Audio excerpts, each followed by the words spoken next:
Орхон аймгийн агаарын бохирдлыг бууруулах ажлын төлөвлөгөөний хүрээнд өнгөрсөн онд туршилтаар 50 айл өрхөд цахилгаан халаагуур олгосон. Туршилтаар халаалтын үр дүн өндөр байсан тул агаарын бохирдлыг бууруулах төлөвлөгөөнд тусган хэрэгжүүлэхээр болоод байгаа. Энэ хүрээнд аймгийн байгаль орчин аялал жуулчлалын газраас агаарын бохирдлыг бууруулах ажлын хүрээнд үндсэн 3 чиглэлийн 26 ажлыг хэрэгжүүлж байна.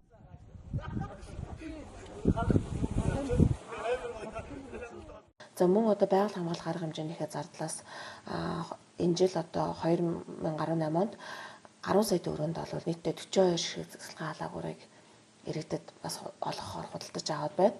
Цаашдаа энэ иргэдийг бид нэр урд нь олгодог байсан журмынхаа дагуу 70% хөнгөлөөд 30% иргэн өөрөө төлөөд ингээд олгоод ингээд цаашдаа ингээд явна.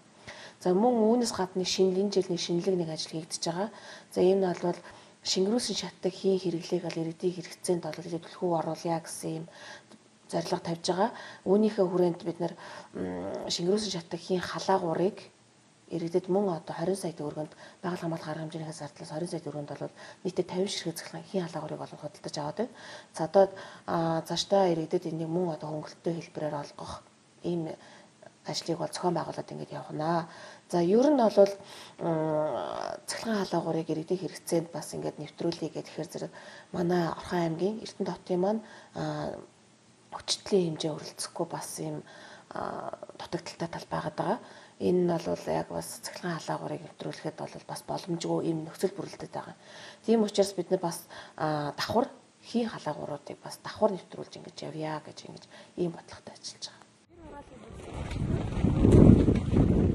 Мөн тус байгууллага нь байгаль орчны яамд төсөл бичиж хөргүүлсэн дэмжигдэж 200 сая төгрөгөөр санхүүжилэгдсэн. Энэхүү хөрөнгө оруулалтыг гэр хорооллын 1000 айл өрхөд 70% хөнгөлөлтөө үнээр цахилгаан халаагуур олгох ажлыг зохион байгуулахаар бэлтгэл ажил хангагдсан байна.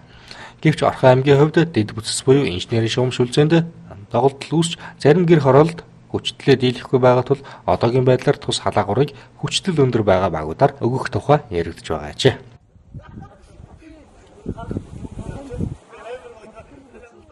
За ер нь бол шугам шүлжээгээс бидэнд өгсөн чиглэл бол Дэнж, Эрдэнэ, Говьл, Баянцагаан гэсэн дөрвөн багт бол боломжтой гэж чиглэл ирүүлсэн.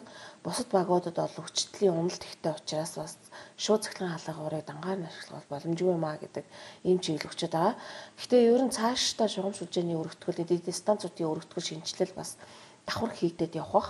Тэгэхээр зэрэг бидний энэ өнөөдрийн үзээд үүсэж байгаа нөхцөл байдал хүндрэл болол цаашдаа бас шийдэгдэх байх гэж ингэж харж байгаа. Яг одоогийн өнөөдрийн байдлаар бол бид нар яг тэр багт гэсэн шийдвэр хараахан гараагүй байна. Энэ бол ажлын хэсэг дээр хэлэлцсэний дараа шийдвэр гарна.